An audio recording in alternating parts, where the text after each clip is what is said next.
Hi, in this review we're going to talk about Lifelike Decals, reprint of 48004, 244th Sentai, Part 2.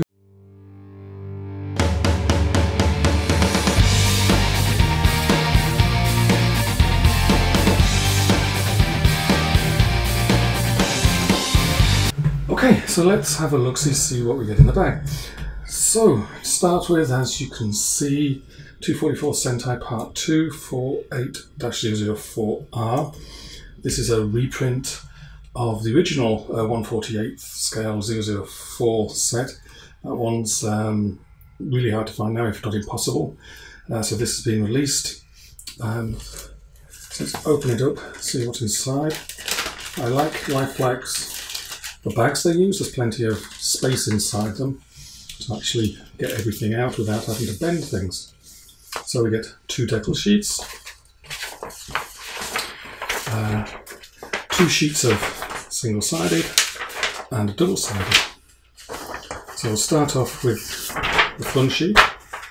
There's the 8 aircraft that are covered by this decal sheet, 6 Ki-61s or Hyens of various types, and 2 Type 97s.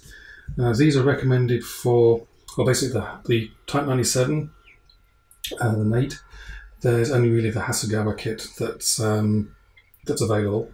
For the Ki-61s, you've got the Hasegawa kits, and you've also got the recently released Tamiya kit as well.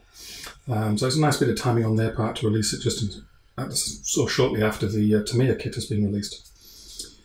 And another good thing about Lifelike is they put their email address, their fax number, and their website on the front here. If you have some more information about one of these aircraft, email them, they'll put it on the website. And if you check out their website, when they find out more things about their decal sets, they'll put the information on the website for you. And as you can see on here, there's the decals are numbered on here, the main on these port side views. So let's go on to the second sheet. On here, basically notes on colours and markings of the 244th Sentai aircraft.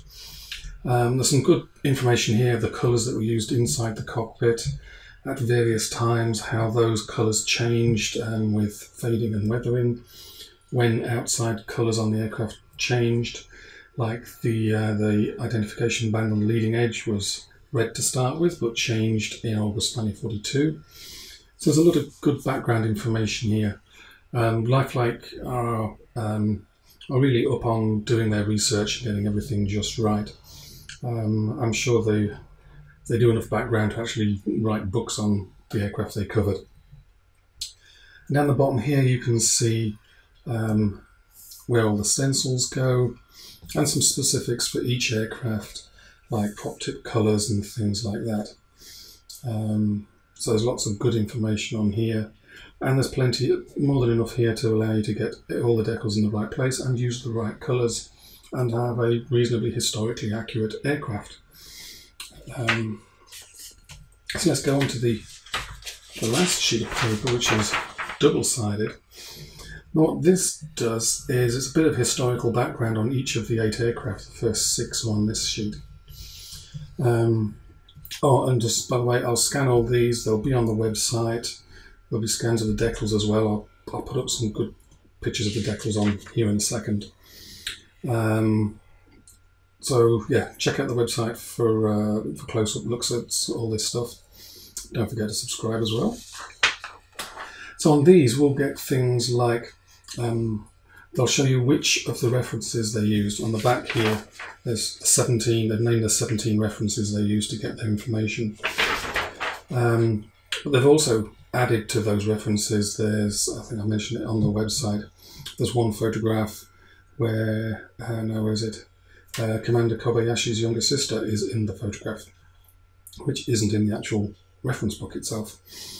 And it'll go through each of the aircraft, telling you basically which things they're really sure about. Are there things where they've made an educated guess on the colours, it doesn't appear in a reference, but they know that, should we say, at that time and period, a certain colour was used by 244th Sentai. So this is good. It gives a lot more background information on each individual aircraft, so you can be sure that what you're doing is historically accurate. And there's also in some places you can change some colours and have a slightly different aircraft and still be accurate. On the back here is the last two aircraft, as I said, the references, and also a special note on clover marked Hien Tai, which has appeared in some books, and the people have said the Japanese ground crew painted a clover on there, but the reality is more than likely they didn't. I think I mentioned it in another video that the clover doesn't mean anything in Japanese society, and on the same aircraft, some of the B-229 markings were the wrong way around. So they're pretty sure it was actually painted post-war by some American personnel. So enough of that. The instructions are really good. Lots of background research, more than enough here to get your decals in the right places. So decals themselves, what I'll do is I'll put these up on the screen now and slowly scroll through. There's enough stencils for one Nate and one Chaos 61. There's enough Hinamaru to do two Chaos 61s. And obviously if you use the Hinamaru and stencils from the original kit, be it the Hasegawa or Tamiya, you can obviously use all of these. And there's one set of leading edge markings, identification markings for KI-61 in yellow. The decals themselves, there's minimal backing wherever possible. The only place I can see backing is where certain things have to line up, and it's, as you'd expect, these look very nice. And on the second sheet, or the smaller sheet, it's the same again, minimal backing backing film, everything's nice and in register. So all in all, a very nice decal sheet, nicely timed. If you have one of the new Tamiya KI-61s, here's a way for you to make it look different from everybody else's. Many thanks to Lifelike Decals for sending along the set for review, and you can buy them from their website. They're quite reasonably priced.